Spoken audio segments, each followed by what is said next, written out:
சமூக வலைத்தளங்களுடைய செயல்பாடுகள் அதனுடைய தாக்கம். உலக மக்கள் தொகையில 62% மக்கள் என்ன பண்றாங்கன்னா சமூக வலைதளத்தை யூஸ் பண்றாங்க. இந்திய அளவுல பாத்தீங்கன்னு சொன்னீங்கன்னா 33% மக்கள் மொத்த மக்கள் தொகையில சமூக வலைதளத்தை யூஸ் பண்றாங்க. ஒரு சராசரி மனிதன் ஒரு நாளைக்கு 2 மணி நேரத்திலிருந்து 3 மணி நேரம் வரை சமூக வலைதளத்திலே தன்னுடைய நேரத்தை செலவிடுகிறார். யார் அதை பயன்படுத்துறா, எதற்காக அதை பயன்படுத்துறாங்க, என்ன நோக்கத்திற்காக பயன்படுத்துறாங்க அப்படின்னு நம்ம தெரிஞ்சுக்கிட்டு இந்த சமூக வலைதளங்கள் பாத்தீங்கன்னா ஒரு புற்றுவிசல் மூலம் வந்துடுச்சு.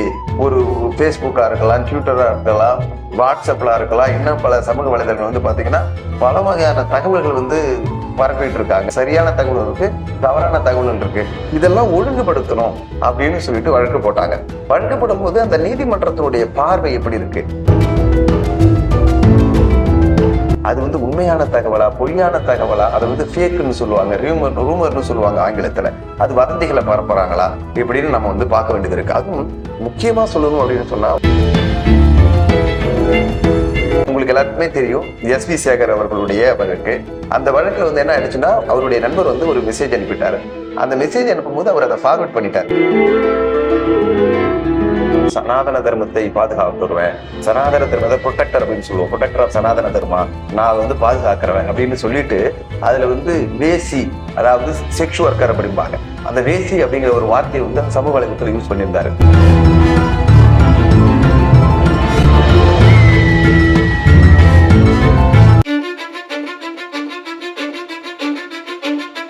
S84 தமிழர்களுக்கு இனிய வணக்கம். சமூக வலைத்தளங்களில் பரப்பப்படும் கருத்துக்கள் எந்த அளவுக்கு உண்மைத்தன்மை நிலைத்தது, பல்வேறு விஷயங்கள் குறித்து நம்முடைய உரையாட இணைந்திருக்கிறார் சட்ட பேராசிரியர் ராஜ வெங்கடேசன் அவர்கள்.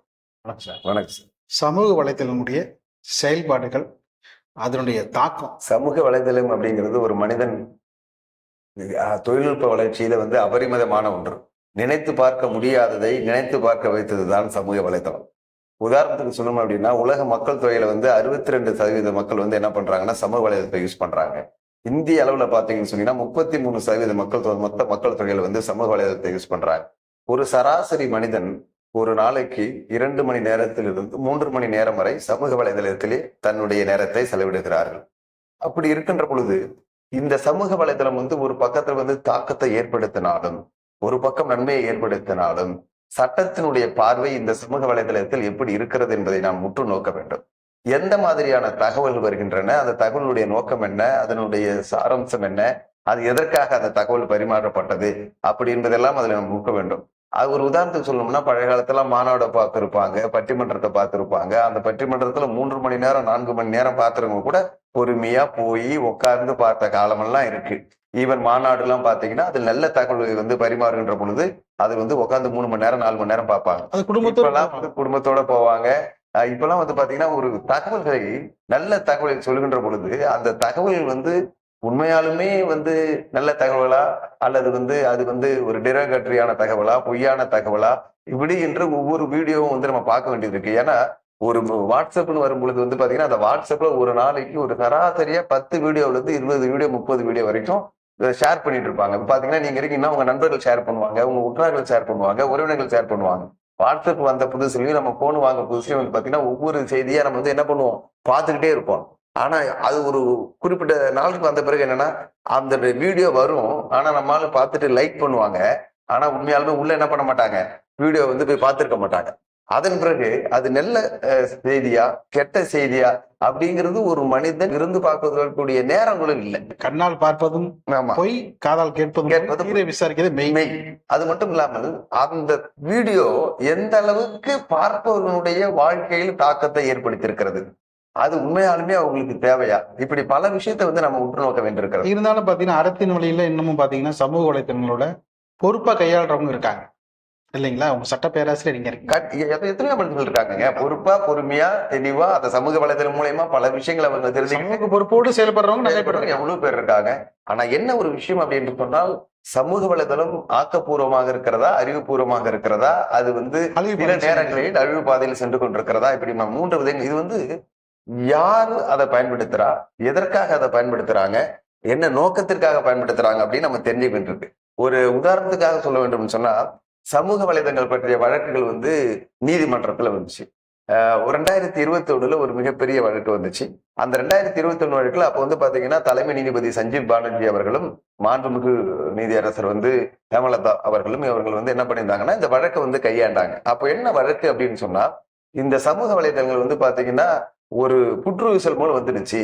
ஒரு பேஸ்புக்கா இருக்கலாம், ட்விட்டரா இருக்கலாம், வாட்ஸ்அப்ல இருக்கலாம், இன்னும் பல சமூக வலைதளங்கள் வந்து பாத்தீங்கன்னா பல வகையான தகவல்கள் வந்து பரப்பிட்டு இருக்காங்க. அது இன்ஃபர்மேஷன் வருது, மிஸ் இன்ஃபர்மேஷன் வருது, சரியான தகவல் இருக்கு, தவறான தகவல் இருக்கு.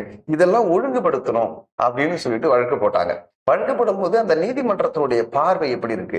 ஒரு நீதிமன்றம் என்ன சொல்லிச்சுன்னா, இதை வந்து நாங்க இதை ஒழுங்குபடுத்தணும்னு நீங்க சொல்றீங்க, எப்படி இது வந்து நாங்க ஒழுங்குபடுத்த முடியும்? இது வந்து ஒரு அரசினுடைய கடமை, இது வந்து எக்ஸிகியூட்டிவ் ஆர்ம்ஸ் அப்படின்னு சொன்னாங்க, ஒரு நிறைவேற்றக்கூடிய கடமை.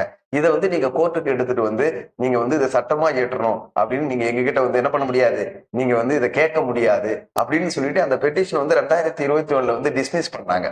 இதை நான் ஏன் சொல்றேன்னா, ஒரு நீதிமன்றத்திற்கு கூட ஒரு எல்லைகள் இருக்கிறது, நீதிமன்றத்திற்கு கூட அதிகார வரம்புகள் இருக்கிறது.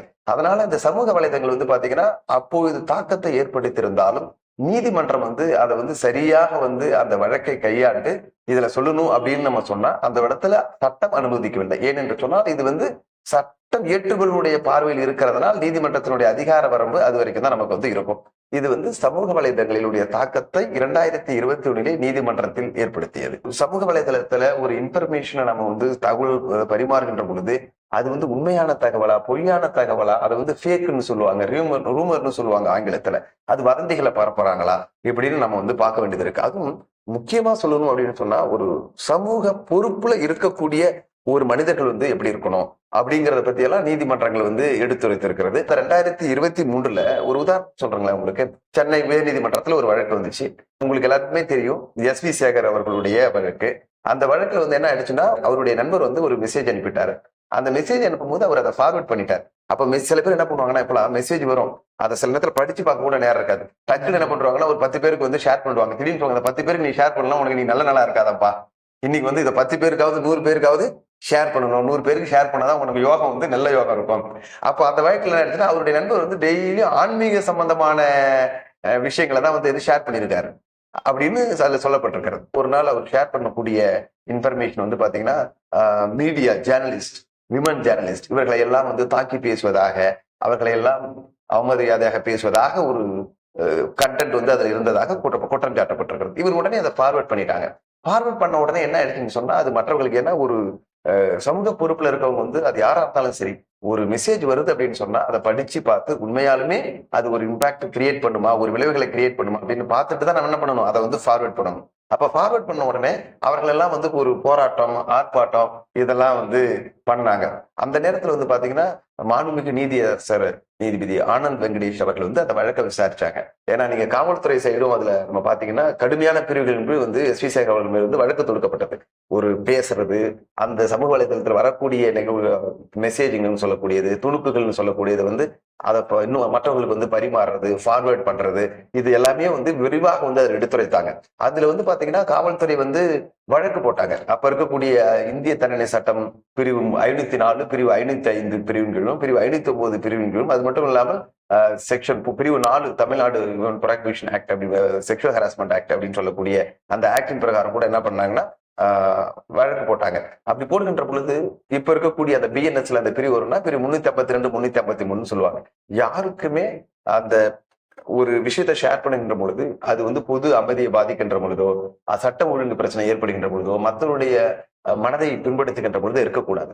அப்படி நீங்க ஷேர் பண்ணக்கூடிய இன்ஃபர்மேஷன், அந்த டிரான்ஸ்மிஷன் ஆங்கிள் சொல்லுவாங்க, தகவலை பரிமாறக்கூடிய இன்ஃபர்மேஷன் எல்லாம் கரெக்டா இருக்கும். எஸ்.வி. சேகரிடம் கேட்கப்பட்ட கேள்வி ஹை ஸ்டாச்சூர், அதாவது ஒரு அந்தஸ்துல, ஒரு சமூகத்துல, மக்களுடைய பார்வையில உயர்ந்த அளவில் இருக்கின்ற பொழுது நம்ம அந்த இன்ஃபர்மேஷன் ஷேர் பண்ணின்ற பொழுது நீங்க பார்த்து ஷேர் பண்ணிருக்கணும்.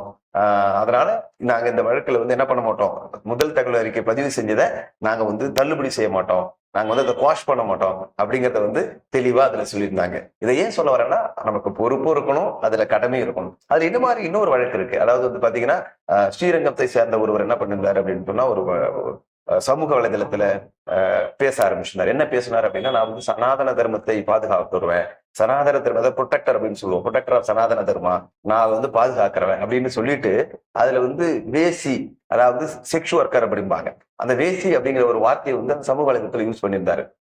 அது வந்து பெரிய பேசும் பொருளாக ஆக்கப்பட்டது. அப்பொழுது அந்த வழக்கு வந்து பாத்தீங்கன்னா ஜஸ்டிஸ் நிஷா பவன் அவர்களிடமும் ஜஸ்டிஸ் என் மாலா அவர்களிடமும் அந்த வழக்கு வந்துச்சு. என்ன அந்த நீதி அரசர்கள் நீதி சொன்னார்கள் என்று சொன்னா, நீங்க ஒரு சமூக வலைதளத்துல பேசுகின்ற பொழுது பொறுப்புணர்வோடு பேசும். ஏதோ எனக்கு தெரிஞ்சது, எனக்கு ஏதோ மேடை கிடைச்சிருச்சு, எனக்கு ஏதோ மைக் கிடைச்சிருச்சு, எனக்கு ஏதோ 2 பேர் கேள்வி கேட்க வந்துட்டாங்க அப்படிங்கிற ஒரு முதல்ல நீங்க வந்து கிடைச்ச உடனே பேசிடக்கூடாது. இதுக்கு மேல நீங்க இந்த மாதிரி பேசுனீங்க அப்படின்னு சொன்னா உங்க மேல நடவடிக்கை எடுக்கப்படும். அது என்ன சொன்னாங்க அப்படின்னு சொன்னா, 2 வாரத்திற்கு இந்த சமூக வலைதளம் பக்கமே நீ வரக்கூடாது. 2 வாரத்திற்கு சமூக வலைதள பக்கமே நீங்க வந்து வந்துடக்கூடாது. ஏன் இதை சொல்றேன்னா, ஒரு மனிதர் சமூக வலைதளத்துல பேசுகின்ற பொழுதோ பொது விஷயத்துல பேசுகின்ற பொழுதோ ரொம்ப கவனமா இருக்கணும், கண்ணியமா இருக்கணும், மற்றவர்களுடைய மனதை வந்து புண்படுத்துற மாதிரி இருக்கக்கூடாது என்பதுதான் இந்த வழக்கின் சாராம்சம். நிலுவையில் உள்ள வழக்குகள் நான் ஏற்கனவே சொன்ன மாதிரி தான் 2019 ஆரம்பிச்சு 21 வந்து அதுக்கப்புறம் 23 படிப்படியான ஒரு பரிணாமங்கள் சமூக வலைதளத்துல வந்துச்சு. அதாவது நீதிமன்றத்தினுடைய அங்கீகாரம் எப்படி சமூக வலைதளுடைய செயல்பாடுகளுக்கு கிடைக்கணும் அப்படின்ட்டு. இப்போது கூட வந்து பாத்தீங்கன்னா 2024 மாண்புமிகு பொறுப்பு தலைமை நீதிபதி கிருஷ்ணகுமார் மற்றும் மாண்புமிகு நீதிபதி குமரேஷ் பாபு அவர்களின் முன்னிலையில் வந்து ஒரு வழக்கு வந்துச்சு. ஒரு வழக்கறிஞர் ஒரு தொடுத்த வழக்கு. அந்த வழக்குல கூட என்ன சொன்னாங்க அப்படின்னா, அந்த மனுதாரர் என்ன சொல்லியிருந்தார் அப்படின்னு சொன்னா, இந்த சமூக வலைதளங்களுடைய செயல்பாடுகள் இந்திய சட்டத்துக்கு ஏற்ற மாதிரி வரணும். யூடியூப் கண்டென்ட், அதாவது ஒரு யூடியூபோடைய உள்ளடக்கம் வந்து பாத்தீங்கன்னா எல்லாமே என்ன பண்ணிடுறாங்கன்னா, அவங்க ஒரு வீடியோ எடுக்கிறாங்க, பதிவு பண்ணிடுறாங்க.